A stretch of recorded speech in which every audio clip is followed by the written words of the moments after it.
안녕하세요. 김어준입니다. 정부의 탈원전 정책 결정은 공론화위원회를 거칩니다.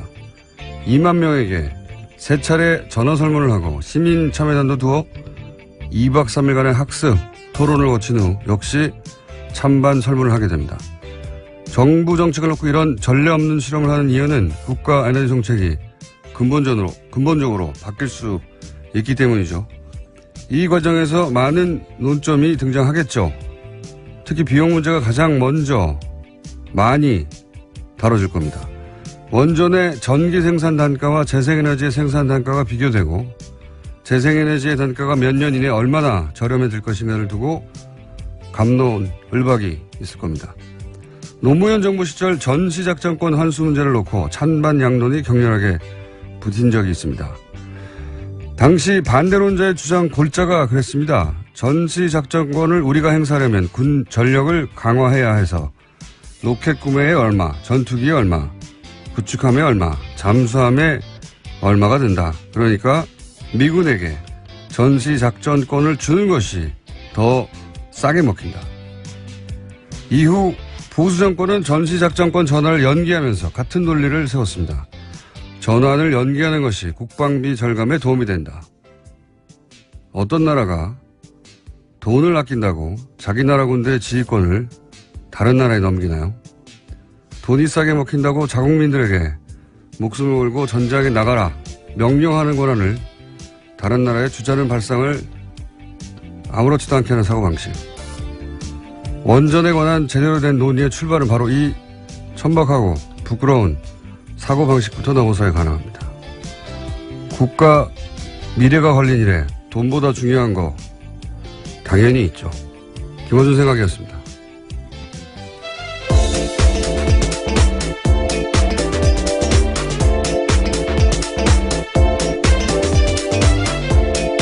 시사인의 김은지입니다. 목소리가 월요일 목소리가 아닌데요? 어떤 의미신가요?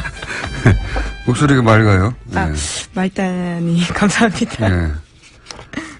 그래도 크게 맑지는 않습니다. 네, 동의합니다.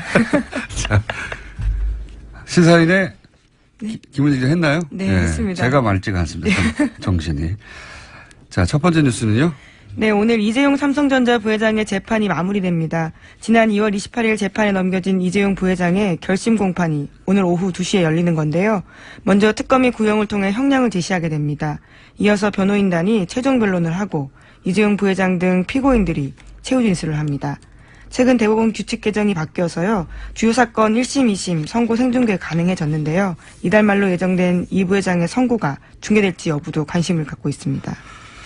한 5개월 걸렸네요. 5개월 걸렸고, 예. 결심 공판이라는 게 이제 재판이 완전히 끝나는 게 아니라, 공방은 끝이 나는 거죠, 이제. 네, 이제 선고만 남은 상태입니다. 네. 그래서 이제 여기서는 구형을 하는 거죠. 예. 네, 검찰이 봤을 때 얼마 정도, 그러니까 지금은 예. 특검이죠. 특검이 형량을 제시하게 되는 겁니다. 검찰의 주장을 먼저 하고, 예. 그리고 나서 통상 한 2주 정도 있다가 재판부가 선고를 하겠죠. 예, 검찰이 뭐 10년을 요구했는데, 판사가 생각하기에는 5년이다. 뭐 이런 식의. 그러니까 오늘 아마 2시 이후에 나오는 형량은 그걸 보고 이제 뭐 5년이든 몇 년이 구형이 되면 5년을 사는구나 생각하실 수 있는데 그건 아니다. 예, 검찰의 주장, 그러니까 특검 쪽의 주장인 거죠. 네. 판단이라고 볼 수 있습니다. 그래서 이제 구형과 선고가 다른데 뭐 여전히 헷갈리는 경우가 많습니다. 오늘은 이제 구형만, 검찰의 주장만 있는 날입니다. 이 부분은 저희가 잠시 후에 주진희 기자 연결해서, 예, 주진희 기자가 삼성 사실 전문이었거든요. 오랫동안. 전문도 많아요. 예. 삼성 전문 기자로 10년 이상 살았기 때문에 잠시 후 연결해서 미니 한번 해보겠습니다. 자, 관련한 뉴스들이 좀 있습니까? 네, 지난주 금요일 이재용 부회장 재판에서 특검팀이 박근혜 전 대통령 조서 일부를 공개했습니다. 검사가 2015년 7월 25일 두 번째 독대에서 이재용 부회장에게 승마협회 운영을 잘못하고 있다고 질책했냐고 박근혜 전 대통령에게 물었자 박 전 대통령 대답은 이렇습니다. 어이가 없다. 내가 어떻게 질책을 하냐라고 답했다라는 건데요. 질책하지 않았다라는 진술을 한 겁니다. 뿐만 아니라 박근혜 전 대통령은 제가 제의해서 삼성이 승마협회를 맡았는데 고맙게 생각해야 하지 않겠냐라고 되묻기도 했다라는 건데요. 이 진술은 이재용 부회장이 지난주에 재판에서 박근혜 전 대통령이 크게 질책해서 매우 당황했고 이후 승마 지원을 챙겼다라는 취지의 내용과는 상반되는 내용입니다. 박근혜 전 대통령은 이제 본인이 압박을 가해서 대가를 얻어낸 게 아니고 스포츠 진흥을 위해서 자연스러운 정책적 판단 이런 걸 했다는 말이고 이제 삼성 쪽에서는 대통령의 압박 때문에 돈을 줬기 때문에 뇌물이 아니다. 예. 이런 이야기를 하는 거죠. 상반된 주장이 있고 이 결론은 대략 2주 후에 납니다. 2주. 예. 네, 구속 만기가 27일이어서요. 네. 그 전에 날 것으로 보입니다. 뭐 대략 한 24, 5일 되지 않을까 싶은데 2주 후에나 결론이 납니다. 1심 결론이죠 물론. 자, 다음 뉴스는요. 네, 국가정보원 적폐청산 TF 관련된 소식도 계속 전해드리고 있습니다. 이와 관련해서 또 뉴스가 나왔는데요. 2009년에서 2012년 당시 국정원이 민간인으로 구성된 사이버 외곽팀 구성했다라는 건 전해드린 바가 있습니다. 그런데 별도로 그 밖에요. 온라인 여론조작팀을 운영한 사실이 파악돼서 조사 중이라는 겁니다. 그러니까 이미 드러난 사이버 외곽팀 30개는 국정원 전체 여론조작 조직의 일부에 불과하다라는 겁니다. 제가 그렇지 않습니까? 네. 다가 아닐 것이다. 예, 적폐청산 TF에 들어가시는 것도 방법이실 것 같습니다. 여기에 지난번에 이제 윤 목사 실제 밝혀져서 구속이 된 윤 목사 같은 경우는 종교단체 일부도 여기에 참여한 것으로 알고 있고 또 나름 지명도 있는 소위 농객이라고 불리던 보수 농객이라고 불리던 사람들 또는 뭐 보수 인사들 그러니까 이제 일반인들 직업을 가진 일반인들이 아르바이트로 잠시 한 수준의 3,500여 명 정도라고 1차로 밝힌 인원 이외에 별도의 조직이 있을 것이다. 네, 그렇게 조사하고 있다라는 겁니다. 파악하고요. 그때 당시 이제 보면은 온라인에서 이런 그러니까 포털이나 대형 커뮤니티에 글을 쓰는 조직들 말고 또 트위터에서나 SNS 뭐 페이스북 가능한 모든 온라인 공간에서 이런 활동이 있었거든요.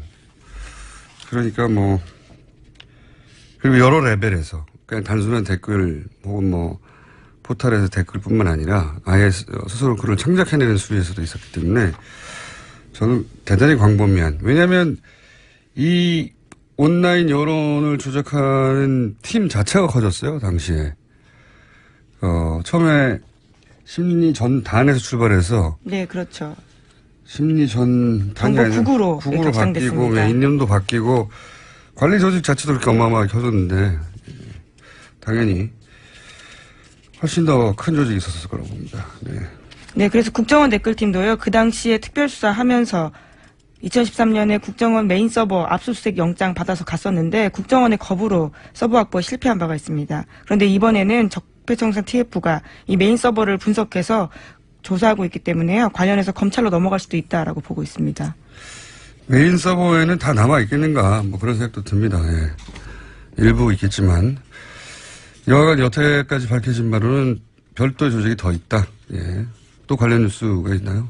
네, 또 이렇게 사람들이 많은데 왜 이제까지 안 드러났을까에 대한 의문들을 가지실 수 있을 텐데요. 관련한 보도들이 또 있습니다. 국정원은 사이버 외곽팀에 참여한 민간인들에게 개별적으로 보안 서약서 받았다라고 합니다. 또 민간인들끼리 다른 팀의 존재를 알지 못하도록 국정원 직원이 이들을 점조직으로 관리했다라고 합니다. 간첩이죠, 간첩. 자국민을 상대로 한 여론 조작하는 간첩. 그렇게 저는 보입니다, 사실은. 네. 그리고 이제 예산도 보면 3,500명 얘기하면서 한 달에 2억 5천 이런 식으로 얘기했는데 이 국정원장의 최대 관심사 중에 하나였단 말이죠. 네. 이 일을 해서 다시 정권을 뺏기지 말고 유지해야 한다는 그런 목적하에 했는데 한 달에 2억 5천이라는 건 껌값입니다. 껌값.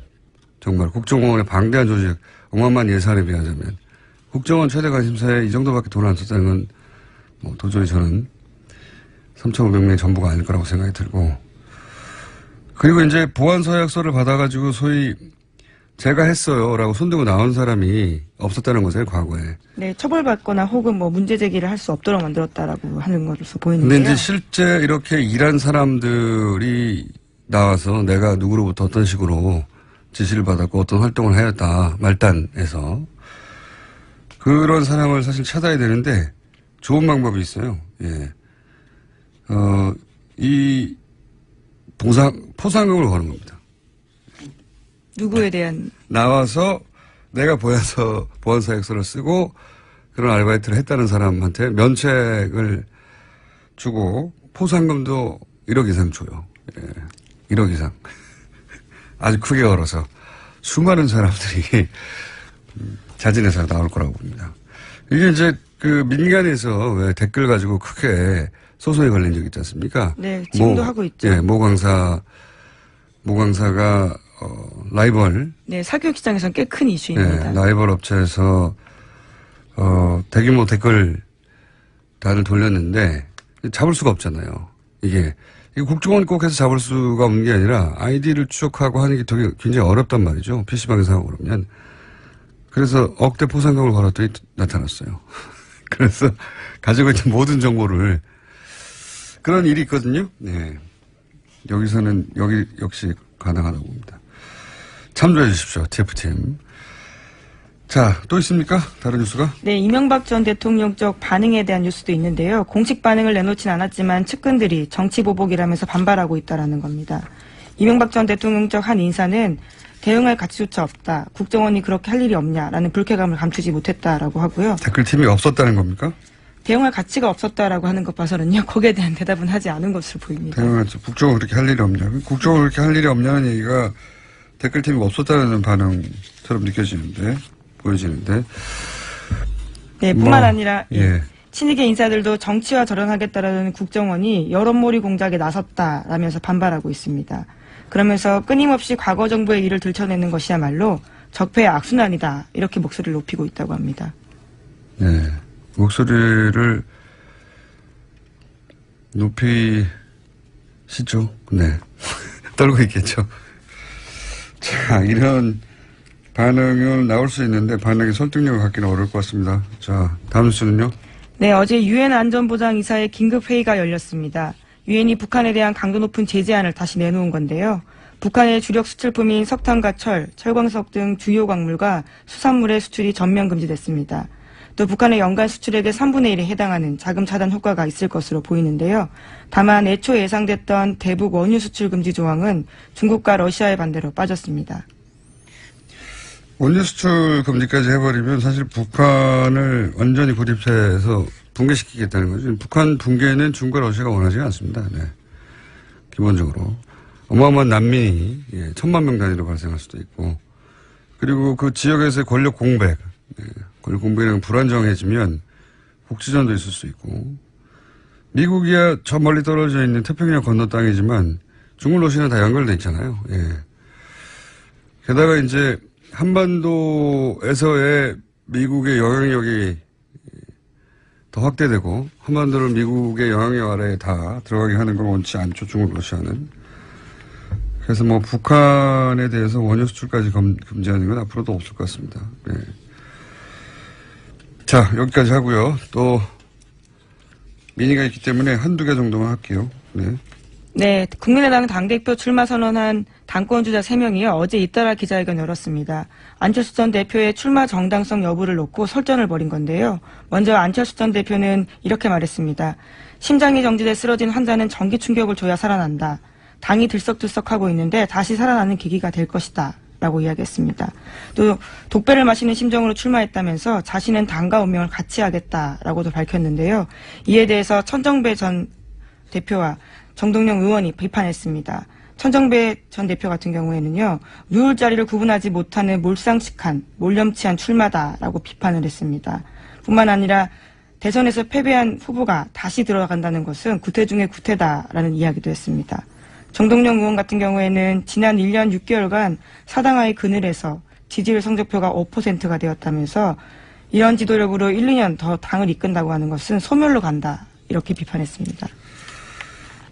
당대표 자리를 놓고 이제 다투는 분들이니까, 이런 반응들이 격하게 오가는 거죠. 예. 전기 충격을 줘야 살아난다. 본인이 전기인 거죠. 근데 뭐 지금의 비유로 보면 그렇습니다. 예. 본인이 전기 장어 정도 되는. 네, 환자는 지금 국민의 당을 뜻하는 거고요. 예. 전기맨 선언이네요. 예. 안철수 전 대표 정치인이 다 됐어요. 예. 원래 이제 제가 오랫동안 만나본 정치인들이 다른 직업군과 가장 큰 결정적인 차이점이 뭐냐면 어떤 불리한 상황도 자기 합리화를 한다는 거거든요. 예. 그게 안 되면 정치를 못 해요. 사실은. 굉장히 특별한 정신세계를 가진 분인데 태양이 자기를 중심으로 도는 거거든요. 안철수 대표의 출마는 국민의당 태양은 나를 중심으로 둔다는 선언이죠. 예. 전기맨으로서. 여기까지 하고, 왜냐하면 저희가 또 이상돈 의원을 연결할 거기 때문에. 자, 민의로 준비한 주진우 기자. 아까 얘기한 삼성 관련해서 연결해 보시죠. 삼성 이재용 부회장 5개월간 재판이 오늘 2시에 결심 공판을 끝으로 이제 마무리가 되는 거죠. 삼성과 특검, 네, 오랫동안 취해온 주진우 기자 연결해서 이재용 부회장의 뇌물공여 재판 요약해서 좀 짚어보겠습니다. 주진우 기자. 안녕하십니까. 네, 어색한 주진우 기자 연결됐습니다. 자, 네. 구속만기가 8월 27일이고, 통상 2주 후에 선고가 나오니까 대략 24, 25 선고가 되겠죠? 네. 제가 이제 물어보고 싶은 건 오랜 시간 삼성을 취재해왔는데, 삼성 취재원도 꽤 있는 걸 알아요. 이번 재판 관련해서 삼성이 크게 중간에 당황하거나 한 적이 있습니까? 그런 순간들? 문영표 전 장관이 그 실형을 받았을 때 놀랐고요. 그리고 청와대에서 캐비넷에서 문건이 나왔을 때 놀랐습니다. 근데 가장 크게 놀란 것은 정유라가 법정에 나와서 이재용 부회장에 반하는 진술을 했을 때였습니다. 그때 삼성 측과 그리고 최순실 측에서 불출석 사유서를 내고 그리고 막으려고 사람을 동원하기도 했었거든요. 그런데 정유라가 등장했을 때 삼성은 패닉이었습니다. 지난번 인터뷰 때 이제 정유라 얘기 나와서 하는 얘기인데 마지막 질문 중에 하나가 돈 문제하고 관련이 있냐고 했을 때 돈 문제와 관련이 있다고 해도 크게 이상할 것이 없다 이렇게 얘기를 했었는데 혹시 이후에 정유라가 왜 그때 나왔냐 혹은 뭐 돈 문제와 관련이 있느냐 없느냐 밝혀진 게 추가적으로 있습니까? 지금 최순실과 정유라가 연락을 끊고 있어요. 그리고 다른 관계도 이어지지 않고 있습니다. 그래서 지금 최순실, 정유라 그리고 장시호까지 모두 마유회를 가고 있다고 봐도 되는데요. 각자의 이익에 따라서 움직입니다. 그러니까 경제적 이유가 가장 클 거라고 봐도 뭐 무방한데요. 지금 돈 문제나 그런 문제가 지금 상태에서는 별 문제가 없이 그냥 수면 아래로 가라앉았는데 언제든 다시 떠오를 겁니다. 그 문제로. 특검 가서 정유라 씨가 돈 문제가 있다 이런 걸 밝힌 건 없습니까? 비슷한 얘기를 하긴 했으나 그게 뭐 핵심 쟁점은 아니었습니다. 특검에 가서 돈 문제가 뭔가 있긴 있다는 말을 하긴 했다. 예. 네. 가족 간에. 그리고 이 뇌물죄, 특히 재벌이 연루된 뇌물죄 경우는 결정적 증거가 과거에도 안 나왔기 때문에 결국 포괄적 뇌물 수수라고 하는 법리가 나왔어요. 예. 이 재판 기간 중에 이재용 부회장의 불리한 진술 증거가 추가 나오는데 한번 정리를 해보자면 문영표 실형 나온 게 있고요. 네. 그리고 김종 전 차관의 진술도 있었죠. 대표적 진술이 뭐가 있었죠? 김종 차관이 이런 진술을 했습니다. 제가 2015년 7일 8월에 박상진, 그러니까 삼성 사장입니다. 박상진이 정유라 지원을 위해 독일로 출국할 무렵 박상진하고 통화했는데 박상진이 박근혜 대통령이 갑자기 이재용에게 정유라가 올림픽 나갈 수 있도록 지원해달라고 요청했다고 말해서 깜짝 놀랐던 기억이 있다. 결정적인 진술로 작용하고 있습니다. 정유라 이름에 직접 나와서 깜짝 놀랐다. 뭐 이런 얘기 했었죠. 그렇죠. 예. 정유라를 도와달라고 했어요. 예. 그리고 정유라가 특검에 와서 진술한 내용 중에 혹은 뭐 법정에 진술한 내용 중에 특별히 불리한 내용은 뭐가 있었습니까? 삼성에. 이재용 부회장 측은 최순실 씨가 독일에서 말들을 사고 교환하고 이런 거에 대해서 전혀 삼성은 몰랐다고 얘기했는데 정유라 씨가 법정에 나와서 삼성이 말 세탁 관련해서 그 과정을 몰랐을 리가 없다. 다 알고 있었다 이렇게 얘기했습니다. 그래서 굉장히 난처해졌습니다. 청와대 문건 나온 것 중에 혹시 법정에 제출됐거나 한 것 중에 이 언론이 제대로 보도되지 않았는데 불리한 내용은 또 뭐가 있었습니까? 캐비넷에서 나온 문서 이름이 아예 삼성 경영권 승계 지원이라는 자필 메모였고요. 그래서 청와대가 얼마나 도와주고 있는지 정확하게 써 있습니다. 그거 말고는 지금 보도되지 않은 것 중에 장충기 미래전략실 차장의 문자 메시지가 있습니다. 문자 메시지요? 예, 빼도 박도 못할 스모킹건입니다. 사실 뇌물을 주고 인증샷 찍지 않지 않습니까? 그래서 직접 증거, 결정적인 증거는 없습니다, 사실. 근데 정황상 증거를 다 따져야 되는데 이번 뇌물 사건처럼 증거가 많은 경우가 드뭅니다. 재벌 관련해서는 이 정도면 굉장히 많이 나온 거라고 얘기들 하는데, 자. 네. 지금 이제 장충기 전 사장 핸드폰 문자 얘기했는데, 장충기 전 사장 핸드폰 문자 관련 보도가 있긴 있었는데, 구체적인 문자가 내용이 뭔지는 자세히 보도된 적이 없어요. 근데 네. 그 부분을 한번 핸드폰 문자 내용 파악이 돼 있는 것 같으니까 물어보자면, 우선 장충기 사장 역할부터 여쭤보죠. 장충기 사장은 삼성에서 어떤 역할을 했습니까? 장충기 사장은 미래전략실의 사장급 임원이었는데, 정보와 대관, 그러니까, 정보부서를 관리하는 그런 업무를 했습니다. 민관 할 때 대관. 그렇습니다. 네. 정보와 정부를 담당했었다. 예. 네. 자, 그러면 이 장충기 사장 핸드폰에서 아마 특검 수사 과정에서 밝혀진 것 같은데, 장충기 사장 핸드폰에서 나온 문자들이 어떤 게 있습니까? 좀 구체적으로 짚어보자면? 이재용 부회장과 박근혜 대통령의 독대 관련된 내용이 있는데, 청와대 내부자가 이렇게 문자를 보냅니다. 청와대 내부자 누굽니까? 지금 지금 그 내부자는 밝혀지지 않았는데, 비서실 혹은 민정실의 최고위급 인사로 생각됩니다. 이렇게 문자를 보냅니다. 장 선배님, 불쑥 죄송합니다. 오늘 11시 BH 회동 관련해 참고하세요. 그렇게 해서 문자를 쭉 보냅니다. 그리고 다른 분이 아무래도 지금 VIP가 가장 중요한 게 노동개혁이니까 그에 대한 협조를 밝히면 좋아할 것 같습니다. 이렇게 얘기를 하고 대통령 휴가에 대해서 얘기합니다. 사실 2015년 7월 25일에 그 대통령한테 보고된 삼성 말씀 자료가 있는데 그 내용에 이 문자가 다 포함되어 있습니다. 그러니까 이 코치대로 얘기했다고 할 수도 있죠. 그리고 지금 얘기한 거는 청와대 내부의 고위 관계자가 삼성의 장충기 사장한테 대통령 독대를 할 때 요런 점들을 참고해라. 네. 라고 문자를 미리 보내서 코치를 했다는 거죠. 네. 그렇죠. 청와대가. 정확하게 그대로 그래서 그 독대 때 그 내용이 다뤄졌습니다. 그러니까 이 얘기를 할 수 있는 사람들이 몇 명 없는데 민정수석실 고위층 아니면 경제수석실 고위층 아니면 비서실장 이 정도인데 누가 보냈는지는 밝혀지지 않았습니다. 그리고 청와대 내에서 간 문자고 이것은. 예. 네. 그리고 국정원 기조실장. 사실 기조실장은 국정원의 내부 살림을 하고 인사를 총괄하는 2인자라고 볼 수 있는 그런 사람인데 이분이 계속해서 장충기 그러니까 삼성의 정보 보고를 해왔습니다. 어떤 문자를 했습니까? 엘리엇이라는 그 회사가 나와서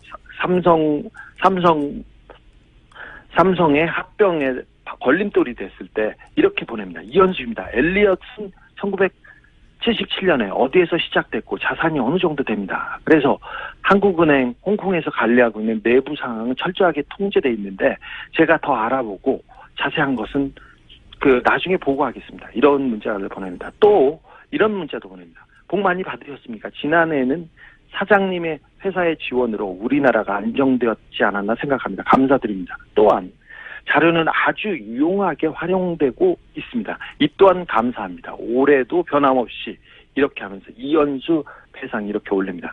그러니까 정보 보고를 받고 있고 국정으로부터 국정기조실장이 삼성 사장 미전실 사장에게 정보 보고를 했다는 거죠. 네. 정보 보고를 했고 또 정보를 받아서 그 국정원에서 활용하고 있다는 게 보입니다.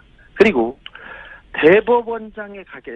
대법관에 가겠다는 한 후보자가 장 차장한테 이런 문자를 보내기도 합니다. 하창우 대한변협회장이 거품을 누르고 저를 비토하여 2시간 경론을 벌이다가 저와 진보 측 변호사를 패키지로 낙마시키는 걸로 봉합된다고 합니다. 그러면서 자기 상황을 계속해서 보고하는데 대법관이 되려는 사람이 삼성의 눈치를 보고 있는 게 적나라하게 나옵니다. 그러니까 대법관 되려는 사람이 미전실 사장한테 자신의 인사와 관련해가지고 여러 가지 청탁 문자를 보냈다? 네, 그렇습니다. 검찰 예. 그리고 예상치 못하는 거네. 예. 사실 삼성이 검찰 고위직과 법관 고위직 인사를 한다고 알려져 있습니다. 그런데 그런 모습이 그런 상황이 적나라하게 나옵니다. 하나만 더 보겠습니다. 임채진 전 검찰총장 기억하시죠? 예. 네, 이분이 이렇게 문자를 보냅니다. 임채진이네. 그동안 건강하게 잘 지내셨는가? 이번 토요일 미팅 계획대로 예정됐지? 그러면서 자기 사위 날더러 꼭 좀 갈 수 있도록 자네에게 부탁해달라고 하네 그려. 그러면서 인사청탁을 합니다. 뭐라고요? 어디를 갈 수 있게 꼭 부탁한다고요? 인도에 예. 인도의 한 자리를 원합니다. 해외 근무를 원할 때 원래 원하는데 자기 사회에 인사청탁을 하는데 사위가 어디서 근무했는데요? 삼성에서 근무합니다. 아하. 삼성에서 근무합니다. 그리고 인사청탁을 하거나 청탁을 하는 게 이런 검찰 관에 있는 사람뿐만 아니라 매경도 이렇게 청탁을 하고 보고도 하는데 매경이요? 언론사요? 예. 네, 언론사 간부 매경의 간부가 이렇게 문자를 보냅니다. 존경하시는 실 차장님, 어제 감사했습니다. 면세점 관련해서는 땡땡땡과 상의해서 보고 매경이 어떻게 해야 삼성의 면세점 사업을 도와줄 수 있을지를 구체적으로 알려주셨으면 좋겠다고 합니다. 김땡땡 올림 매경의 고위 간부입니다. 매경의 고위 간부가 삼성에게 삼성을 위해서 어떻게 기사를 써야 할지를 알려달라고 삼성 미전실 사장한테 문자를 보냈다는 거죠? 네, 그렇습니다. 최근에 대단하네요. 삼성 관련 재판에서 경제신문들 있지 않습니까? 머니투데이를 필두로 경제신문들이 다 나서서 재판이 불안하다. 이거 증거도 없다. 그러면서 계속해서 호도를 하고 여론조성을 합니다. 예. 그걸 가지고 계속해서 법원을 압박하고 있는데 이게 다 이런 네트워크 때문에 그렇습니다. 그렇다고 추정됩니다. 예. 네네. 청와대에서 장충기 사장한테 민정수석실, 비서실장 모든 인사를 관여하는데 내부에서 그 인사 정보를 계속해서 보고하고 있었습니다. 삼성이 이 정도입니다. 그러면 삼성에서 이제 최순실의 존재를 몰랐다고 이제 주장하고 있지 않습니까? 그 영향력을 처음에 몰랐다가 나중에 알았다 하는데 이 정도 영향력, 정보력이면 이 주장은 말이 안 되지 않나요? 몰랐다고 하는 건 말이 안 되죠. 사실 한화 김승현 회장의 아들이 특검에 나왔었죠. 그때 폭행 사건으로 구속되어 있었어요. 근데 김승현 회장의 아들은 승마 선수였고 정유라와 함께 금메달을 따기도 했죠. 아시안 게임에서. 그 사람이 아들이 특검에 불려와가지고 초밥이 먹고 싶다고 해서 초밥을 한 개 사줬습니다. 그러니까 그걸 먹고 최순실이 실세라는 것은 당시에 말똥 치우는 파키스탄 노동자들도 다 한다 이런 얘기도 했어요. 그러니까 말 타는 사람은 삼성을 몰랐을 수도 없죠. 그랬는데 미전실이 우리나라 정보를 파악해서 주물럭주물럭합니다. 청와대 정보나 국정원 정보보다 삼성 정보가 더 정확하다는 얘기가 세간에 있지 않습니까? 그래서 이런 얘기가 나오는 건데 미전실 사장의 영향 얘기 이 정도입니다. 그래서 우리 사회를 이렇게 주무르고 있습니다. 그래서 다 알고 있었어요. 사실 그리고 독일 프랑크푸르트에 삼성 유럽 본부가 있는데 거기에 있는 삼성 양혜경 사장이라는 분이 최순실의 뒤를 오래전부터 봐줬다고 여러 차례 증언이 나오고 있습니다. 그래서 삼성이 먼저 최순실의 존재를 알고 승마협회를 접수해서 이 최순실 뒤를 지원해야 된다. 최순실을 독점해야 된다. 하면서 먼저 움직였다고 보는 게 지금 상황에서는 훨씬 더 자연스럽다고 봅니다. 최순실을 독점해야 한다. 예. 혹시 이 특검은 이제 이런 문자나 지금 뭐 공개한 문자 몇 개 있지만 공개하지 않은 문자나 또는 여러 가지 정보가 더 많이 있을 텐데 특검이 수사를 하고 나서 이 삼성과 이재용 부회장에 대해서 뭐라고 표현합니까? 지금 뭐 최순실을 독점한다고 이야기하길래 내가 묻는 건데 네네. 특검을 법적인 걸 묻는 게 아니라 수사를 하면서 받은 인상 뭐 이런 게 있을 거 아닙니까? 네. 특검 검사들하고 특별히 최순실과 정유라를 취재했던 검사들 사이에 이런 얘기가 있어요. 특검 초기에는 박근혜가 대통령인 줄 알았는데 최순실이 대통령이었다 이렇게 생각했다.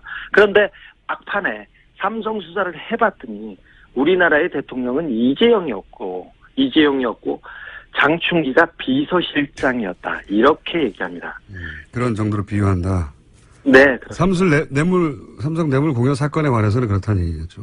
네, 그렇습니다. 그러니까 삼성이 국가 권력과 대등하게 딜을 했다 이렇게 파악하나 보죠? 그렇죠. 사실상 삼성이 국가를 지배하고 있었고요. 우리 전체 사회를 주물렀다. 청와대도 국정원도 삼성 아래에 있었고 아래에 있거나 대등했고 그 다음에 검찰과 법원에서 삼성한테 인사청탁을 합니다. 그냥 언론은 그냥 애완견 수준이었고요. 그걸 보면 우리나라가 삼성공화국이었구나. 알겠습니다. 네. 생각했다고. 삼성을 오래 취재하다 보니 인터뷰하면 점점 감정이 올라오는 것 같은데. 마지막 질문인데. 아니라 삼성을 네. 제가 좀 정확하게 알고 있어요. 알겠어요. 다른 사람에 비해. 특검. 알잖아요. 마지막 질문인데 특검이 몇 년 구형할 것 같아요? 네 얘기를 한번 해보죠. 오늘 구형할 것 같은데 어제 밤까지도 경론을 벌이면서 회의를 했습니다. 사실 이재용 부회장한테 적용된 혐의 중에 가장 핵심은 뇌물공여인데 뇌물공여는 법정형이 5년형 이하예요. 그러니까 큰 범죄는 아닙니다. 이재용 부회장이 다른 죄보다 말이죠. 그런데 가장 무거운 것은 재산을 국외로 도피한 혐의인데 50억 이상을 도피했으면 10년 이상 징역이 나와야 됩니다. 무기징역까지 선고할 수 있고요. 그 다음에 횡령죄도 지금 가볍지 않은데 50억 이상이기 때문에 무기 또는 5년 이상의 징역이 나와야 됩니다. 이 밖에 이재용 부회장이 국회에서 위증했죠. 1년 이상 징역입니다.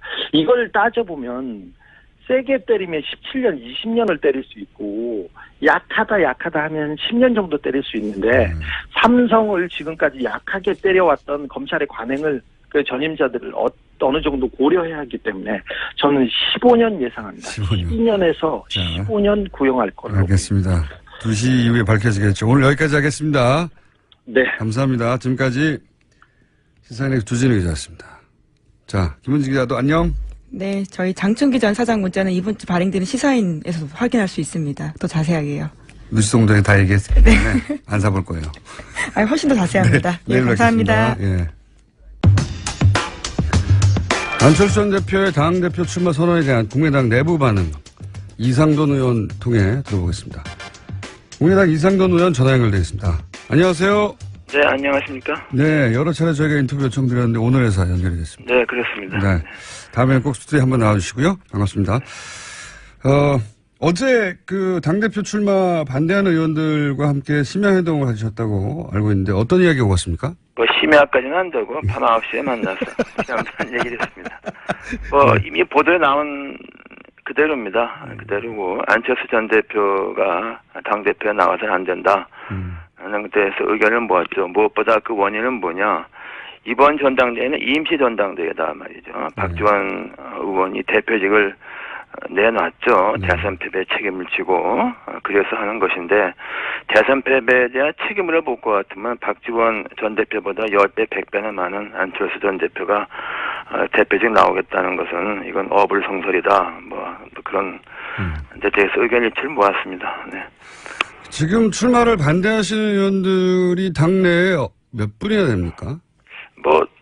당직자들은 의견 표명, 공개적인 표명은 이제 삼가하고 있지만은 포함은 절반을 훌쩍 넘는다고 보고 있습니다. 당 전체를 보자면 절반을 넘는다. 의원들 중에 거꾸로 그러면 출마를 찬성하시는 분도 있습니까? 적극적으로 그 지지를 처음부터 말했던 의원은 사실 이원주 의원 한 사람뿐이었고 또 이제 자신이 생각하기에 안철수 전 대표 때문에 국회의원이 됐다고 생각하는 몇 사람들은 그래도 도와되지 않느냐 이렇게 보고 있는데 저는 참 그런 거 우습다고 봅니다. 국회의원이 되면은 그 헌법기관인데 그 자기가 독자적인 판단을 해야지. 뭐 나는 안 대표 때문에 국회의원 됐으니까 뭐 뭐라도 도와야 된다. 그건 우습다고 생각합니다. 이게 이제 80년대 외국 사례긴 한데 선거 낙선의 충격이 가족 중 일원이 사망했을 때 충격이 범간다 이런 연구가 있거든요. 그러니까 낙선 충격이 대단하다는 건데 근데 저는 이제 이 전체 최근의 상황 중에 가장 이상한 대목이 안철수 전 대표는 그런 충격이 거의 없는 것처럼 보이거든요. 의원님이 보시기에 어떻습니까? 네, 충격이 거의 없죠. 거의 없는 게 아주 없죠. 대선 끝나고 나서 뭐 하루 이틀 후에 자기가 다음에 대통령 선거 나오면 50% 넘는 득표를 된다고 그러지 않았습니까? 네, 그런 말 했죠. 네, 그 정상적이 아니라는 걸 보여주는 거죠. 이런 말, 노사모 같은 조직이 없어 패배했다거나 뭐 결선 투표제가 도입됐더라면 이번에 본인이 1위 했을 수도 있다. 이런 발언도 했어요. 그러니까 본인 대선 패배의 원인을 본인이 아니라 다른 데서 찾는 걸 보니까 대선의 패배를 있는 그대로 받아들이지 못하고 있는 걸까요? 그게 이제 어떤 언론이 쓴 대로 인지 부조화다 이렇게 얘기를 하는데 좀 상식에 벗어난 거죠.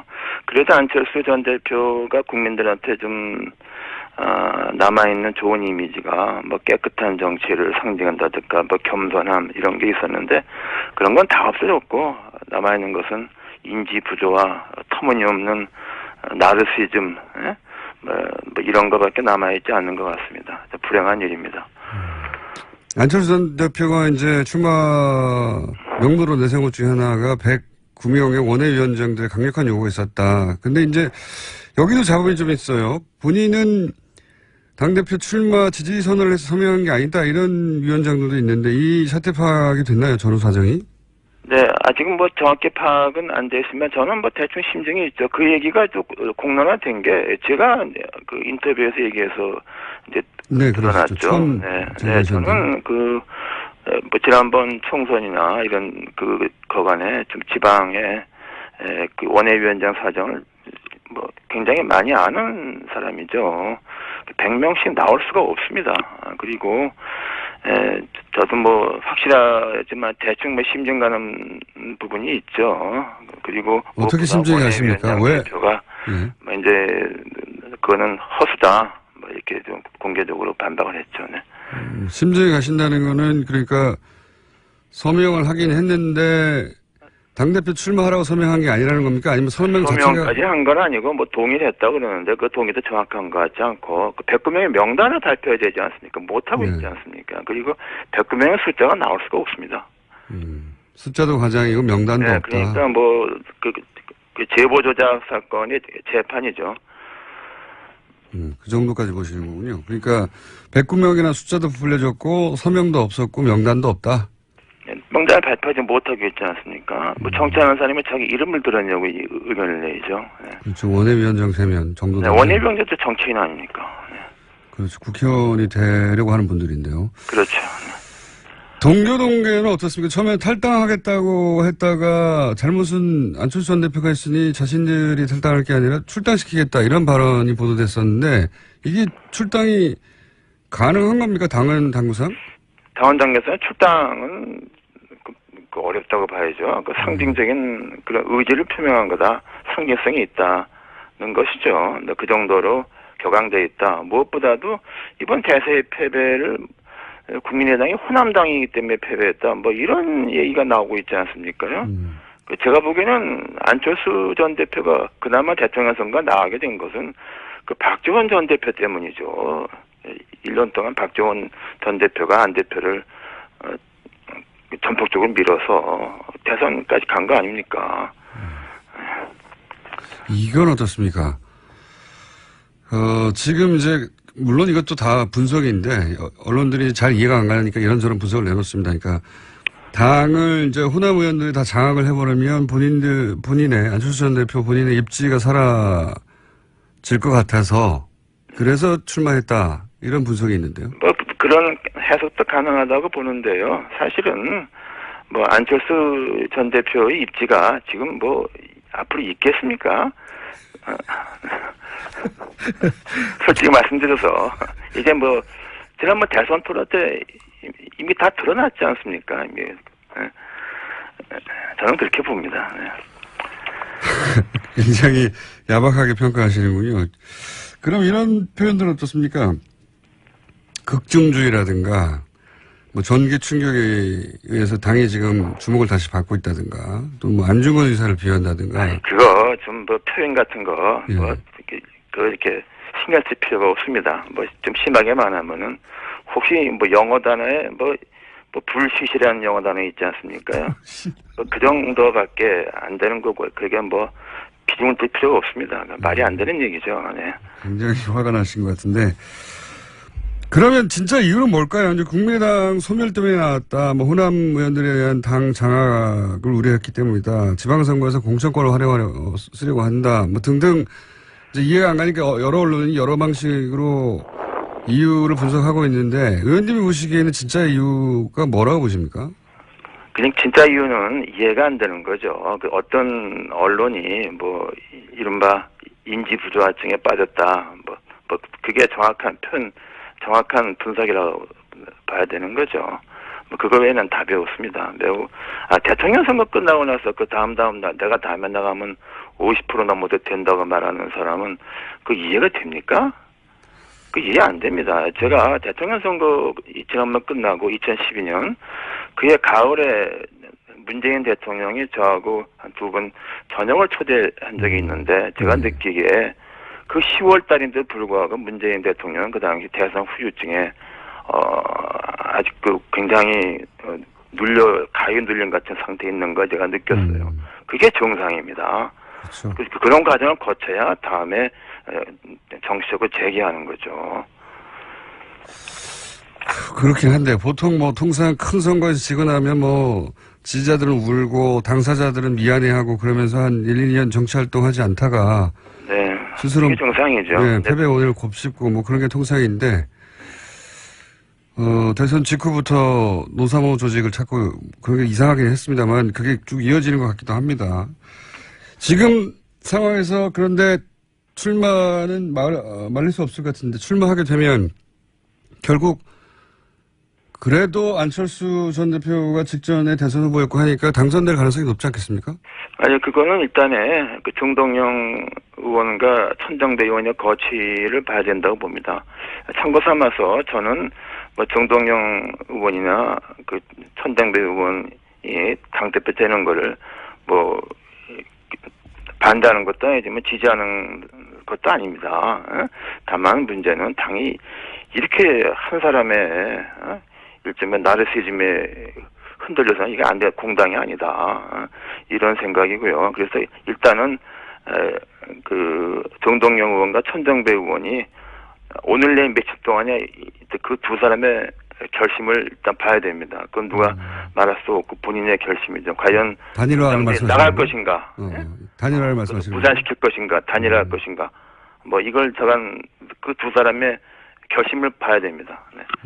그 말씀은 그러면 두 분 중에 한 사람으로 단일화되면 안철수 전 대표하고 대결구도가 섰을 때 그 단일화된 혹은 뭐 남은 한 사람을 지지 선언할 수도 있다 이런 말씀이시네요? 아니 저는 뭐 지지 선언 저 개인은 뭐 지지 선언을 떠나서 전 기본적으로 당이 이렇게 해서는 안 된다. 헌법기관이 국회의원 헌법기관인데 40명이 있는 그 집단이 이런 게 도대체 이게 상식에 어긋나는 일이죠. 하여튼 저는 그래서 어떤 원칙적인 입장에서 말씀드리는 건 이제 말하는 겁니다. 지지 선언까지는 아니더라도 누군가를 지지한다기보다는 안철수 전 대표 당선은 안 된다는 낙마 선언을 하신다는 건가요? 그러니까 말하자면? 낙마 선언 반대 선언이죠. 반대선언. 반대죠. 그래서는 안 된다. 그리고 이 모든 책임 있는 사람이 뭐 의사로 나서는 거죠. 그건 얘기가 안 되죠. 그런 소위 이제 낙마 선언 혹은 뭐 반대 선언을 할 의원분들이 당내에 많습니까? 아니 그런 게 지금 말씀드렸잖아요. 거기 인식을 같이 하고 있는 분이 절반 이상이 된다. 절반 이상입니다. 다만 이제 지금 주요 당직을 맡고 있기 때문에 공개적인 말은 삼가고 있는 것이죠. 네. 의원님이 직접 출마하시면 어떻습니까?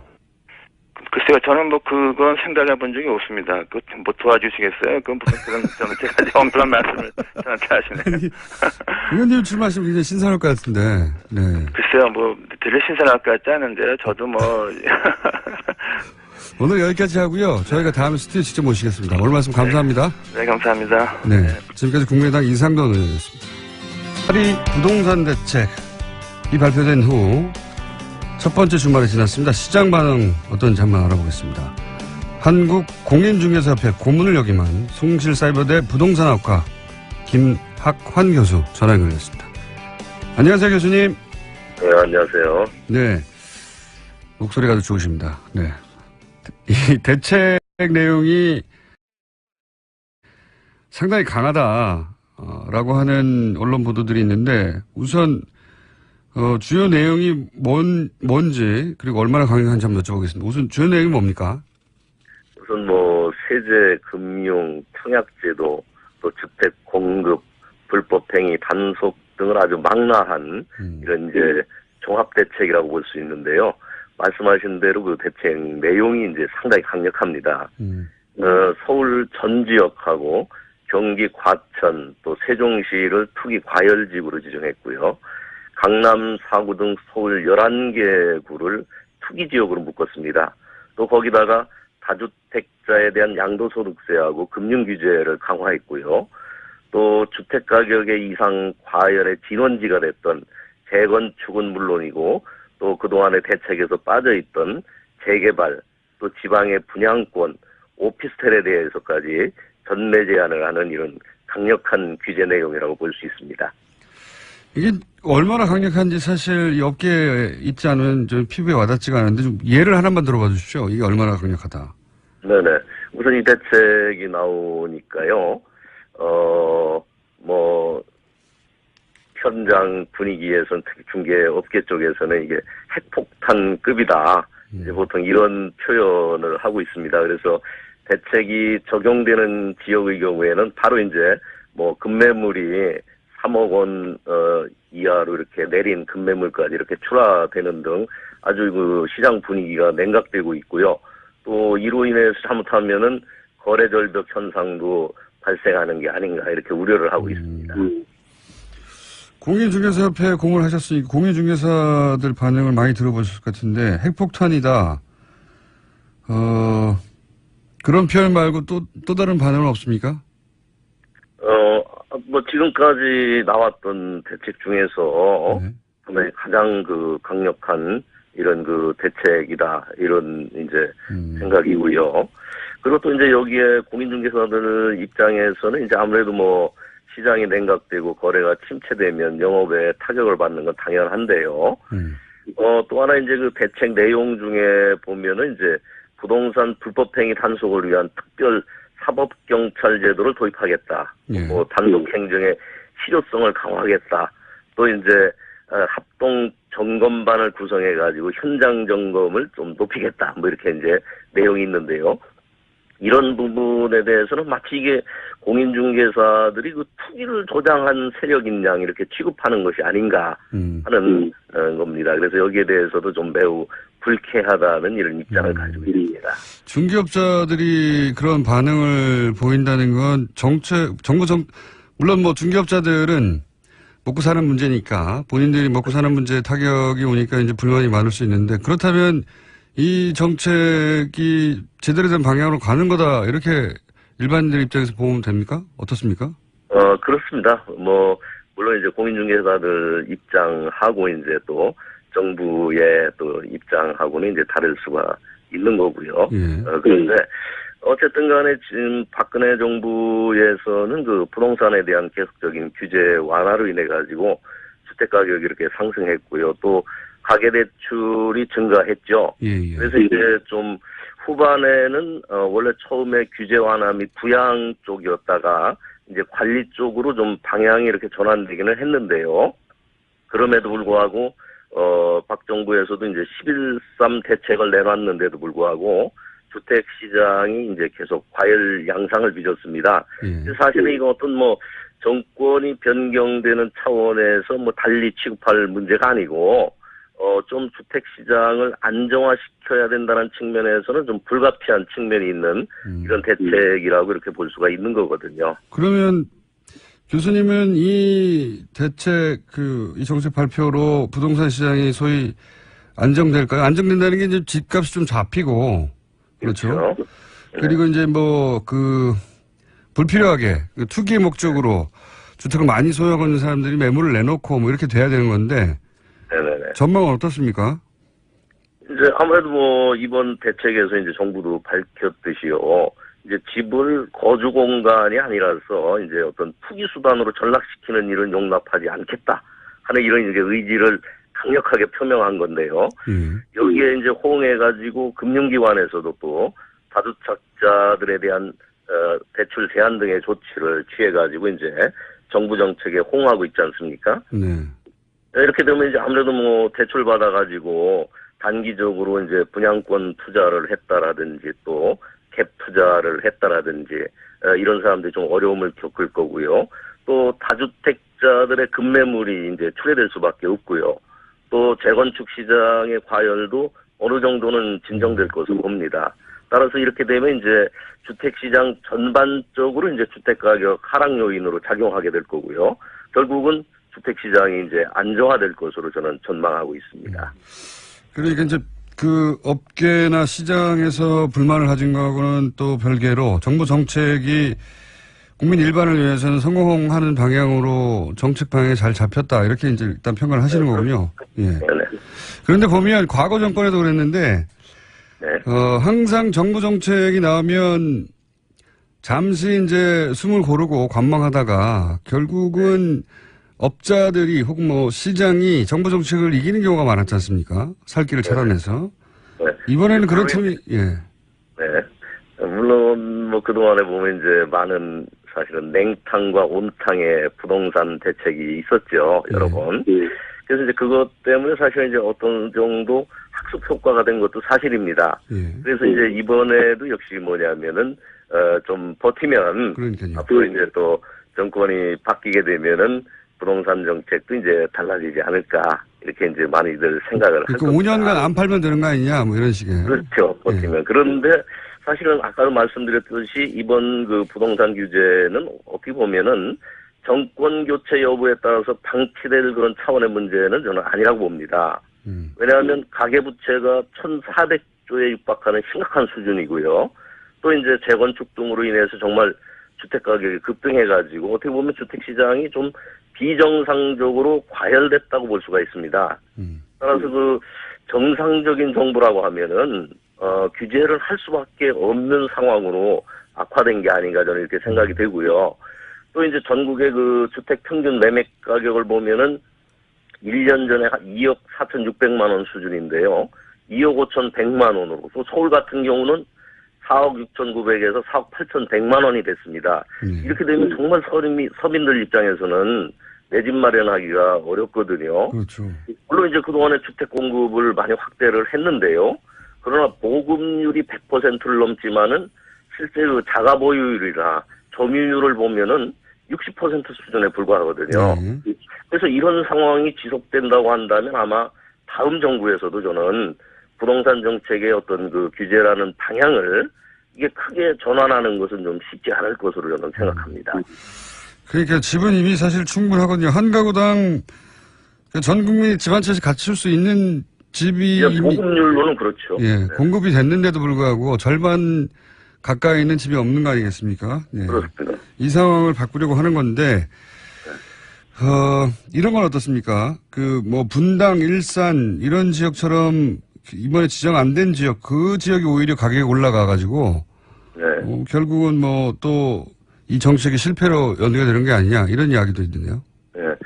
물론 이제 일시적으로는 대책에 적용을 받지 않는 지역에는 이제 풍선 효과가 보통 나타날 수 있거든요. 그래서 이번에도 보면 일부 비적용 대상 지역에 주택 청약 경쟁률이 치솟기도 했습니다. 근데 사실 이번에 정부가 발표한 건 어떤 부동산 정책의 큰 흐름이거든요. 또 이제 이로 인해서 만약에 수도권의 주택 시장이 위축되게 되면 아무래도 지방 등도 영향을 이렇게 받게 될 거고요. 그리고 또 시장을 이제 지금 잘 모니터링을 하고 있기 때문에 만약에 조금 이상 징후가 되면은 투기 과열지구나 조정 대상 지역 등을 이렇게 확대해서 핀셋 규제를 할 수 있거든요. 그래서 그런 틀에서 보게 되면은 저는 풍선 효과로 인한 부작용은 그렇게 크지 않을 것으로 생각합니다. 이 정부의 정책 자체가 지금 말씀하신 방향으로 일관되기 때문에 다른 지역이 혹시 그런 증상을 보이면 바로 또 규제가 들어갈 것이다. 그렇습니다. 네. 그렇군요. 그러면 지금 교수님이 보시기에 1가구 다 주택자다. 그러면 5년을 버틴다는 생각을 할 게 아니라 내년 4월까지는 유예기간을 뒀으니 하루라도 빨리 팔아야 된다 이렇게 보십니까? 아무래도 저는 좀 양도소득세 부담이라든지요. 또 이제 경우에 따라서 이제 또 뭐 보유세도 강화될 소지도 가능성이 있기 때문에 이런 점을 고려한다면은 오히려 기회를 줄 때에 좀 다주택자 특히 어떤 자기 자금에 의하지 않고 대출을 받은 이런 경우에 있어서는 처분을 하는 것도 하나의 그 어떤 바람직한 방향이 아닐까 생각합니다. 한 가지만 더 여쭤보자면요. 이제 물론 이 정책도 너무 과하다고 하는 또 시장 중심으로 사고하시는 분들도 있지만 네. 한편에서는 기왕 이렇게 이 방향을 잡은 이상 아예 다주택자들이 집을 소유하는 것이 뭐 여기서 다주택자라는 건 뭐 5채, 10채 이상씩 막 가지고 있는 분들이 있으니까 수십 채 이상도 있고 그런 분들이 집을 내놓을 수밖에 없도록 아예 보유세까지 강화해야 되는 거 아니냐 이런 주장이 있거든요. 이 주장에 대해서는 어떻게 보십니까? 전문가로. 이게 이제 보유세라는 건 사실은 이제 어떤 양도 등에 의해서 이제 이익이 실현됐는지, 또 이제 그게 좀 어떤 투기적인 일종의 그 보유인지, 이런 거를 사실은 구별을 안 하고서 보유하고 있다는 자체에 대해서 과세를 하는 거거든요. 근데 이게 보유세의 일종인 이제 그 종부세 같은 경우에. 심했죠. 과세 대상을 만약에 확대하게 되면은 잘못하면 진짜 하우스 푸어 등의 문제가 발생할 수도 있어요. 그래가지고 이게 좀 조세 저항이 심하게 되거든요. 그래서 이런 어떤 좀 보유세 카드라든가 이런 거는 좀 신중하게 검토가 돼야 되고요. 그리고 또 이번 대책이 이제 상당히 좀 종합적인 대책이고 강력한 것이기 때문에 좀 시장 상황을 좀 지켜보고서 만약에 이 대책으로 인해서 정책 효과가 뭐 충분히 난다면 더 강력한 카드까지 이렇게 한꺼번에 꺼내들 필요는 없지 않나 이런 생각입니다. 교수님 말씀은 이 정도 정책을 효과가 나면 보유세까지 갈 필요가 없고 거꾸로 얘기하면 이 정도 정책으로도 또다시 시장이 한동안 눈치를 보다가 과열되면 보유세도 고려할 수 있겠군요. 그렇습니다. 네네. 네. 한 가지만 더 여쭤볼게요. 마지막으로. 실소유자들이 이 정책으로 인해서 불이익을 당하거나 어려움을 겪을 수는 없을까요?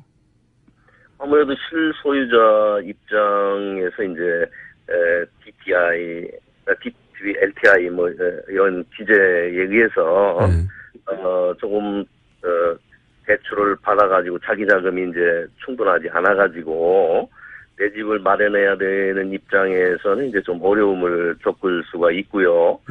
그리고 또 이제 이번 대책에 보게 되면은 이제 1가구 그 1주택자에 대한 양도세 비과세 요건 같은 것도 2년 이상으로 바뀌었죠. 보유에서 이제 거주로 이렇게 바뀌었거든요. 이거는 어떻게 보면 좀 요번에 실수요 보호와 단기 투기 수요 억제를 한다라는 이런 그 대책하고 좀 안 맞는 것 같은 이런 생각입니다. 사실 그 보유를 안 하는, 하고 있으면서 거주를 안 하는 게 이제 여러 가지 사유가 있는 거거든요. 그렇죠. 한 가지 사유만은 아니죠.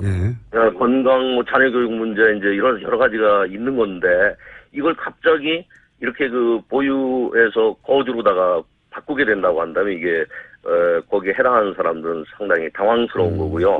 그리고 또 이게 비과세 요건을, 이렇게 바로 그냥 거주를 안 하고 보유만 하면은 양도세를 몇 % 이렇게 하겠다는 게 아니고 아예 그냥 all or nothing 이런 식으로 가게 되는 거는 이거는 조금 저는 문제가 있다고 봅니다. 그렇군요. 정책의 파인 튜닝이 좀 필요하다. 그런 부분은 실수요자를 위해서는. 알겠습니다. 오늘 여기까지 듣고요. 좀 다른 이야기들, 실소유자들의 아주 구체적인 이야기는 저희가 한 번 더 시간을 마련해 보겠습니다. 전체 정책을 오늘 좀 훑어봤습니다. 오늘 말씀 감사합니다. 네. 네. 지금까지 한국공인중개사협회 고물역임한 송실사이버대 부동산학과의 김학환 교수였습니다. 노예 공감병 의혹을 처음으로 밝힌 군인권센터가 어제 추가 폭로를 했습니다. 군인권센터 임태훈 소장님 전화 연결해 보겠습니다. 안녕하세요, 소장님. 네, 안녕하십니까. 몇 가지 추가적으로 폭로된 내용이 있는데 우선 경계병을 농사병으로 썼다 이 내용이 어떤 겁니까? 네, 장군들은 신변보가 원칙이지 않습니까? 네. 뭐 주요 암살할 수 있는 어떤 그런 타겟이 될 수 있기 때문에 공간을 또 부대 안에 두는 것이고요. 네. 그것을 또 경계병들이 경계를 하게 되어 있습니다. 네. 그런데 본인의 임무인 경계병 임무를 시키지 않고 이 사람들은 이제 농사병으로 부린 거죠. 텃밭에서 이제 애호박이나 가지, 오이, 감자, 토마토 이런 것들 작물을 재배하게 하고 예. 온실에서는 쌈, 채소 이런 것들을 재배하게 했거든요. 그래서 매일 새벽 5시에 기상을 해서 텃밭에 나가서 사령관 부부가 먹을 만큼의 작물을 수확해서 공관병들에게 전달하는 업무를 했고요. 또 오리와 닭 등을 이제 키우면서 거기서 나오는 신선한 계란들을 이제 공급해주는 역할을 했습니다. 이런 행위 자체가 거의 안보와 안전에 구멍을 내는 셀프 이적 행위다 이렇게 볼 수 있죠. 그러니까 총을 들고 경계를 서야 될 병사들 텃밭에서 농사하는 데로 부렸다. 박찬주 육군대장이 부부가 네. 그런 얘기군요. 재밌네요. 그리고 병들에게 전자팔찌를 채웠다고 하는데 이건 어떤 내용입니까? 전자팔찌가 이렇게 이제 공간 자체가 좀 넓으니까요. 네. 2층 또 양호로 되어 있고 하니까 자기들이 소리 질러 부르는 게 귀찮으니까 이제 우리 식당에 가면 이렇게 테이블 위에 있는 벨 있지 않습니까? 그걸 이제 누르면 손목에 진동하고 소리가 나는 겁니다. 공간병 손목에 채워서. 그러니까 그거는 이제 어디 벽에 붙여놓는 게 아니라 이제 수시로 이렇게 들고 다니는 거죠. 들고 다니면서. 그래서 예. 한 번 누르면은 조리병이 가고 2번 누르면은 공간병이 가고 3번 누르면 운전병이 가고 이런 식입니다. 가면은 이제 물 떠와라. 가면은 뭐 가져와라. 이런 식이죠. 거의 하인 취급한 거죠. 무슨 긴급한 상황이 아니라 물 떠와라 이런 잔심부름을 시키려고 모든 병들에게 팔찌를 채웠다고요? 예, 그 중에서 이제 막내한테 채우기도 하고 이랬는데요. 예. 이 문제는 이 전자팔찌에 대해서 본인들이 감사받을 때 정문공보참모를 통해서 부인을 하는 입장을 기자들에게 배포했습니다. 그런 적이 없다. 본인들은 손님들 세 번 왔을 때 3번 착용하게 했고, 손님들 있는 데서 이렇게 부르기가 좀, 예의에 어긋나는 것 같아서, 그렇게 이제 했다라고 이렇게 거짓 주장을 하고 있는데요. 그 거짓 주장을 본 7군단 시절 공관병이 이제 너무 화가 나서 저희들한테 그 다음날 제보를 한 것입니다. 이 전자팔찌는 7군단 시절부터 처음 본인이 착용했다라는 이렇게 증언이 있었고요. 그래서 이런 증거인멸 우려 시도에도 불구하고 이렇게 강제 수사가 이루어지지 않고 있습니다. 그렇군요. 사병들은 공적인 병사가 아니라 이제 사적인 노예처럼 부린 건데, 그런데 이제 이런 폭로에도 불구하고 오늘 사실 인터뷰의 핵심 내용은 이건데요. 군 검찰은 사실상 수사를 포기한 것과 마찬가지라고 처음으로 폭로한 군 인권센터에서 다시 한번 주장했거든요. 이런 식으로 가면 제대로 수사가 안 된다고. 네네. 그런 말씀을 하신 이유가 뭔가요?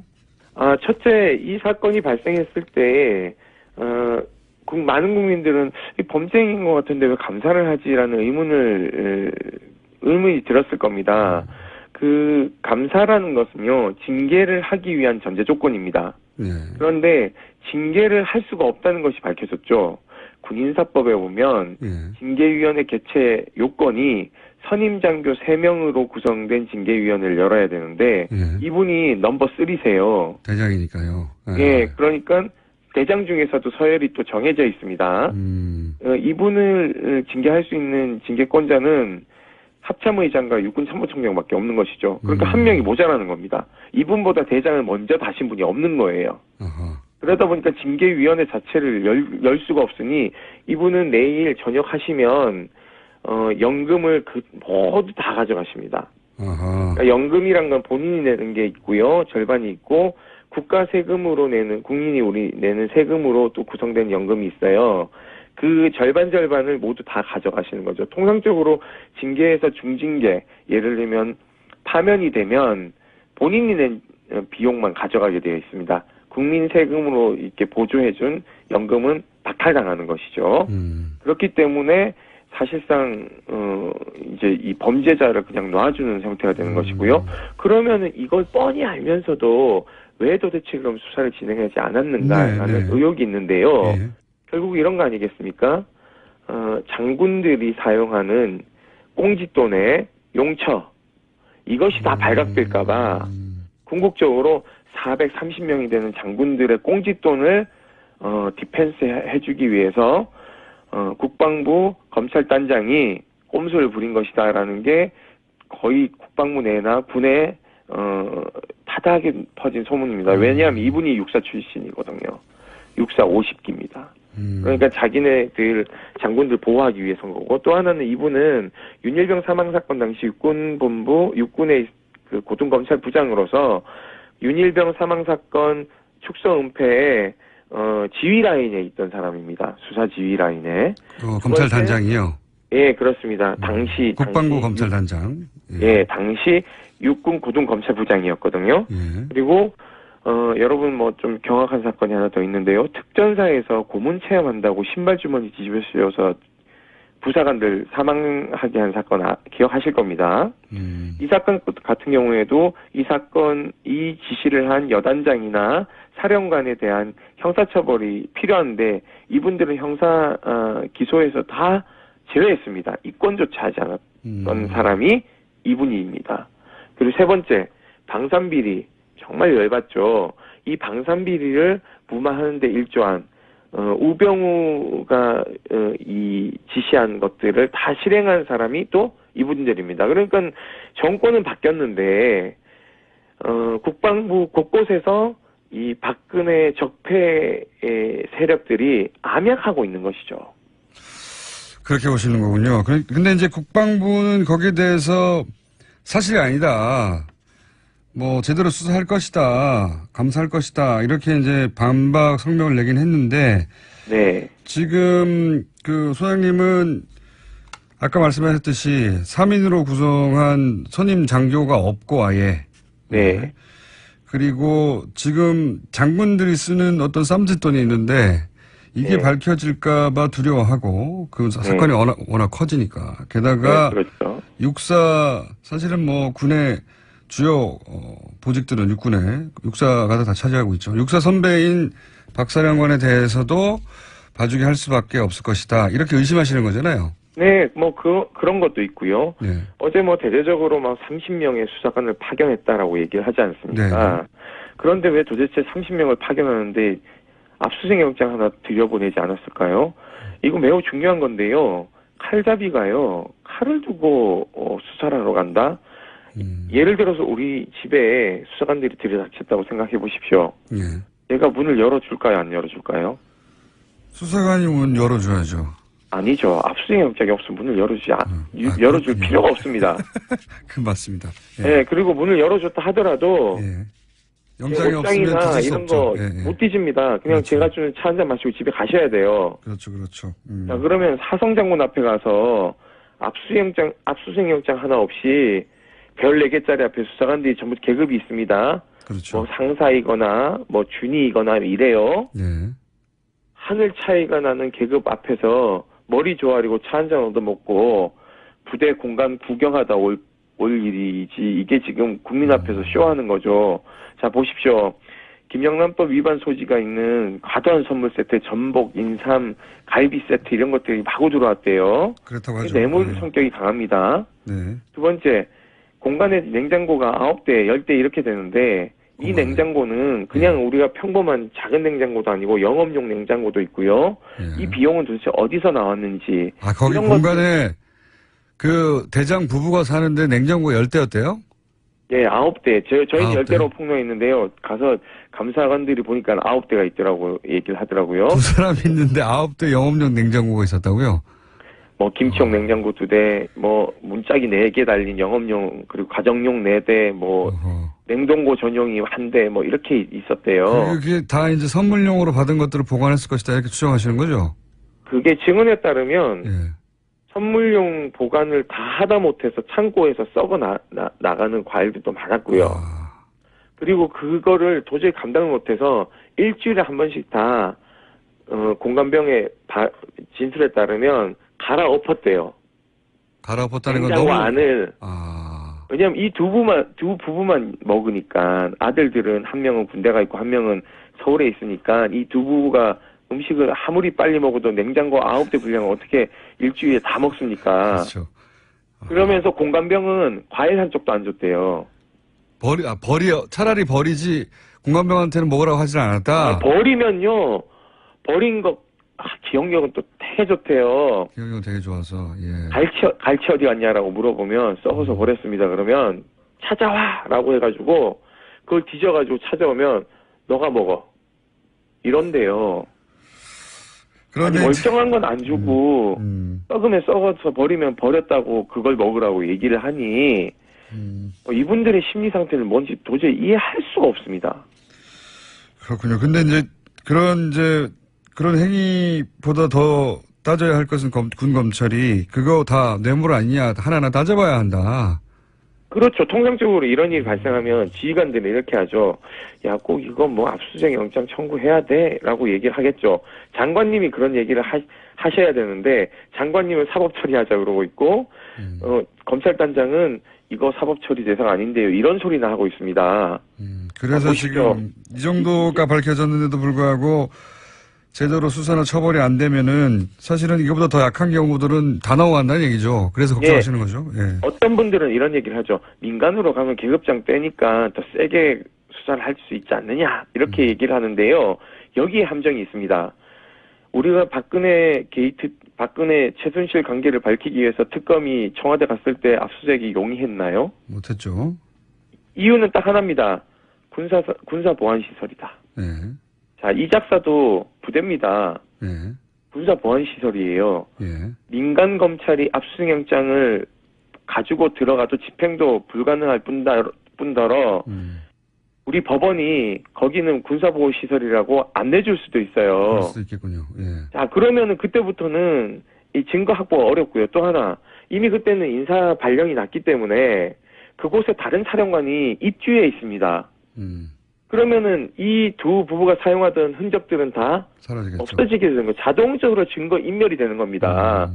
그렇기 때문에 군 검찰은 민간 검찰이 이첩 받을 때까지 열심히 강제 수사를 해가지고 증거를 확보해서 넘겨주는 역할을 해야 되는 거죠. 근데 그 역할을 하기 싫은 거죠, 지금. 무슨 얘기인지 국민들 앞에 쇼하는 거예요. 그래서 지금 연일 주장을 하시고 군 검찰을 제대로 수사하라고 지금 압박을 하시는 거군요. 아, 기억하셔야 됩니다. 구테타를 2번 일으켰고 정권을 여러 번 잡아서 국민들을 도탄에 빠뜨린 사람들의 후예입니다. 여전히 전두환 같은 사람들은 육사 행사 가가지고 사열도 하고 이래요. 세상이 바뀐 게 아닙니다. 알겠습니다. 군이 다 그런 건 아니겠지만 지금 이 사건에 관해서는 지금 말씀하신 정도로 처벌하지 않으면 군의 사실은 이건 대표 케이스일 뿐이겠죠. 군의 만연해 있겠죠. 이런 일들이. 그걸 이렇게까지 밝혀졌는데 처벌하지 못하면 안 된다. 이번 기회에 제대로 처벌을 해야 된다. 이런 말씀이신 거죠. 국방개혁의 한 축인 그 군사 분야도 있겠지만요. 하나의 축은 군 인권입니다. 이 두 축은 불가분의 관계로 엮여 있거든요. 한쪽이 무너져 내리면 한쪽도 당연히 무너져 내린다는 인식을 가져야 됩니다. 그래서 저는 문재인 정부의 국방개혁의 군인권 척도가 이 문제로부터 시작된다라고 저희는 판단하고 있고, 그렇기 때문에 이것은 발본에서 뿌리를 뽑아야지만이 건강한 장군들이 나라를 건강하게 지킬 수 있는 법입니다. 알겠습니다. 오늘 말씀 감사하고요. 제 생각에는 소장님하고 앞으로 인터뷰를 몇 번 더 해야 될 것도 같습니다. 저희 인터뷰 네네. 한 번으로 끝날 것 같지 않네요, 사안이. 네네. 알겠습니다. 오늘 여기까지 듣겠습니다. 감사합니다. 네, 감사합니다. 지금까지 군인권센터의 임태훈 소장이었습니다. 불친절한 AS. 오늘은 이상돈 의원님 문자가 많습니다. 시니컬의 끝판왕이시네요. 오늘 인터뷰 좀 인상적이었죠. 굉장히 인상적인 또 단어가 하나 나왔습니다. 영어로 불시시라고. 예. 우리말로 했으면 이제 아마 방송을 못 했을 텐데. 그래서 저희가 방송 끝나고 나서 저희 스태프끼리는 불sit 이상돈 선생님으로 홀을 드렸습니다. 조준희 기자 인터뷰도 반응이 좀 많고요. 안민석 의원이 그렇게 얘기했던 스포트라이트 열심히 봤는데 왜 보라고 하는지 알겠다. 선글라스를 끼고 나왔더라. 이런 얘기도 있습니다. 자, 오늘 방송은 게스트들에 대한 반응들이 꽤 많이 왔습니다. 여기까지 하겠습니다. 제가 그 말씀을 안 드렸네요. 군인권센터 소장님 주장에 대해서 국방부의 반론 저희가 봤습니다. 네, 국방부 저희 섭외하면 꼭 응해 주시기 바랍니다. 반론권 보장되겠습니다. 자, 인문결 소장님, 임상훈 선생님 나오셨습니다. 안녕하십니까? 네, 안녕하십니까? 네. 외신을 다루는 시간입니다. 오늘은 주제가 뭡니까? 네, 몇 가지 좀 중요한 사안 좀 알려드리고, 그리고 또 다른 얘기도 해보겠습니다. 우리 이제 언론에서 많이 보도가 됐죠. 유엔에서 북한을 제재하기 위한 유엔 제재안이 통과가 됐습니다. 그래서 지금까지의 어떤 그 북한 제재안보다 이제 제일 강력하다 이렇게 평가가 나오고 있죠. 원유 공급 차단만 제외한 거의 모든 게 들어갔다. 북한의 총 그 수출액의 3분의 1 가량을 통제할 수 있을 정도의 강력한 건데, 그러니까 그동안 제한적으로 허용했던 석탄, 철광 속 수출을 전면 차단하기로 했고요. 그다음에 금, 바나듐, 히토류 이런 것들은 이제 금지됐었는데 거기다가 납광석 이런 것까지 추가가 됐고, 그래서 수산물 수출도 전면 금지됐고요. 말씀하셨다시피 유류는 지금 빠져 있는데 그거는 아마도 이제 미국과 중국 사이에 마지막 어떤 그 담판의 어떤 결과가 아니었을까. 그러니까 중국이 그것만큼 양보를 못하겠다. 그렇죠. 그걸 빼버리면 뭐 석탄 시절로 돌아가라는 얘기고, 그렇다는 얘기는 북한이 무기도 운영을 못하고. 그렇죠. 이제 망하라는 얘기거든요. 중국 입장에서는 만약에 유류까지 금지를 한다 그러면 그것은 곧 그 붕괴로 이어질 것이다라고 판단을 하고 있는 것 같습니다. 난민이 대단히 발생할 것이다. 네. 뭐 지역이 무너질 것이다. 감당하기가 어려웠겠죠. 그 소식이 있었고. 그 외신에서도 크게 보도가 됐고요. 네. 그리고 멀리 아프리카로 가보겠습니다. 아프리카요? 네. 간만에. 루안다. 루안다. 대통령이 독재자라고 불리는 그 양반이 또 아주 높은 지지로 당선됐습니다. 그렇습니다. 그러니까는 사실 그 독재자들 중에서는 지금 현재도 그렇고 이제 역대 독재자들 중에서는 그나마 그래도 통치를 좀 제대로 했던 독재자가 있고 독재하는데 거기 통치까지 말아먹은 독재자가 있었고 이제 두 부류가 있죠. 근데 이제 이 17년 통치를 했는데 또 한 번 당선이 됐어요. 성공적인 독재였다라고. 카가메 대통령이 이제 사실 이렇게 뭐하러 대통령을 하나 싶을 정도로 왕을 하지. 근데 어쨌든 간에 다시 이렇게 하게 돼가지고 현재까지 최고로 오래 집권하고 있는 사람 지금 37년째 하고 있는 짐바브웨 대통령인데 거기 그 2위입니다 지금. 그러니까 카가메 대통령이 2위인데. 여기서 이제 독재도 물론 뭐 자신이 다시 출마할 수 있도록 법을 바꾸긴 했지만 어쨌든 선거를 통해서 맞아요. 당선된 거예요. 굉장히 지지가 높고. 그럴 수밖에 없는 것이 사실 루안다 입장에서는 그 과거에 90년대에 굉장히 정말 그 국가가 붕괴될 정도의 어떤 그렇죠. 내전이 있었죠. 제노사이드 있었고 굉장히 심각한 어떤 위기였는데 그런 것들을 그래도 이 카가메 대통령이 많이 해결을 한 건 있어요. 그러다 보니까 이거에 어디냐. 그냥 그러니까요. 왕이다 생각하고 계속 뽑자 이렇게 하고 있는 소식이 이제 루안다 소식이 있고요. 그냥 독재자라고 부르면 안 될 것 같고요. 장기 집권하기 위해 노력하고 있긴 한데 그래서 자기가 법을 한 번인가 두 번인가 바꿨죠. 네, 헌법을 바꿨어요. 두 번 바꿨죠. 다시 재출마할 수 있도록. 네네. 근데 이제 이게 국민 이 양반한테 바로 독재자로 바로 딱지를 붙일 수 없는 게 어쨌든 그런 다음에 국민투표를 해서 네. 90몇 %로 선출됐다는 겁니다. 맞습니다. 예. 선거를 통해서 하기 때문에 뭐 어떻게 방법은 없어요. 뭐 정상적으로 국민들이 뽑은 건 맞습니다. 예. 우리나라처럼 뭐 체육관에서 자기들끼리 뽑았다든가 그게 아니고 예. 정말로 뽑았는데 네, 아니 맞아요. 선거했는데 뽑혔어요. 예. 네. 그래서 저는 독재자라고 알고 다른 걸 좀 만들어서 붙여야 된다. 뭔지는 모르겠습니다만. 네네. 어쨌든 간에 정식 그 제도 하에서 했으니까 네. 그렇긴 하네요. 헌법 개정도 어쨌든 국민투표 해가지고 맞아, 개정했단 말이죠. 네, 그러네요. 네. 선출직 장기 집권자 이 정도로 봐야 되겠습니다. 그러네요. 장기 집권은 확실하고 글쎄 독재자는 좀 그러네요, 진짜. 그렇죠. 보통 네. 독재자라고 우리 언론에서는 바로 독재자라고 붙였던데 네. 저희가 이제 저 이런 그 분쟁 지역에 관심이 많잖아요. 워낙 외신 빠삭하시니까 네. 국제 소식에. 이 사람은 독재자라고 하기에는 아닌 것 같은데. 예. 오래 집권했다고 독재자 하도 아프리카는 독재 얘기가 많이 나오니까요. 예. 맞습니다. 네. 정확한 지적이시네요. 초장기 집권자. 그리고 다 하여튼 선거를 했습니다. 자 이번에는 남미로. 남미야 오늘 남미 하면은 네. 어디 얘기할지 아시죠?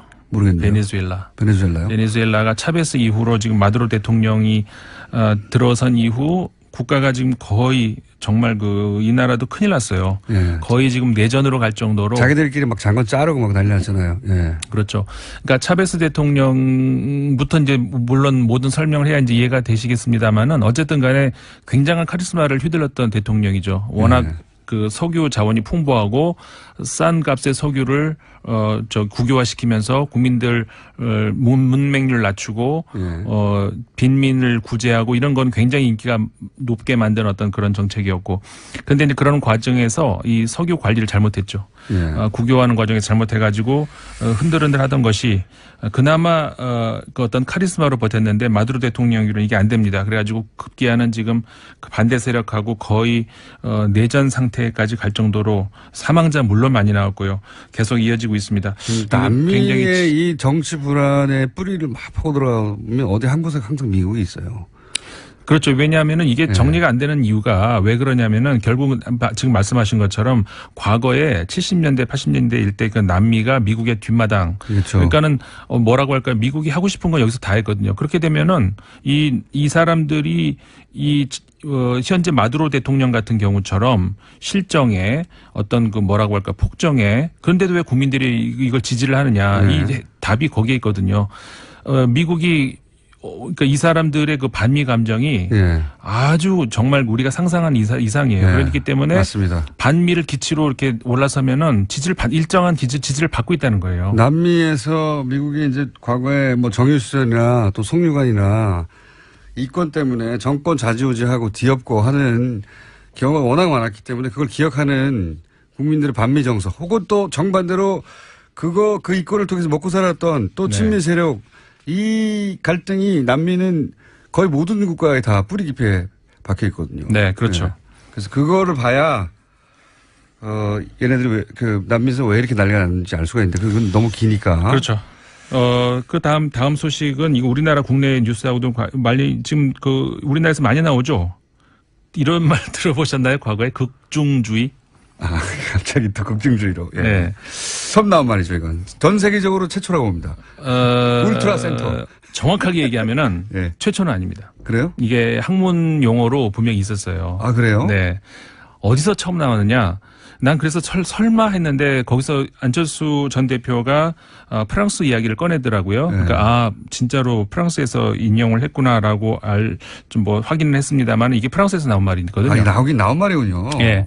극중주의. 그러니까는 익스트림 센터. 그러니까 이제 극중이. 그러니까 보통 우리 익스트림 하면은 양쪽 끝을 얘기하잖아요. 오른쪽 끝이든 왼쪽 끝이든. 하기도 하고. 근데 한가운데에 있는데 어떻게 이게 극이냐. 우리 한자어로도 안 맞잖아요. 그렇죠. 개념상으로도 안 맞고. 그렇죠. 근데 이걸 그래서 옥시모론이라고 영어의 단어가 있는데 이게 모순어법이라고 수사어법이거든요. 그러니까 말이 안 되는 두 개를 붙여가지고 원래 수사어법에서는 강조하기 위한 것인데 어쨌든 간에 이게 지금 왜 이게 이런 말이 나왔냐면 프랑스에서 처음에 1분 내 설명해 주십시오. 네.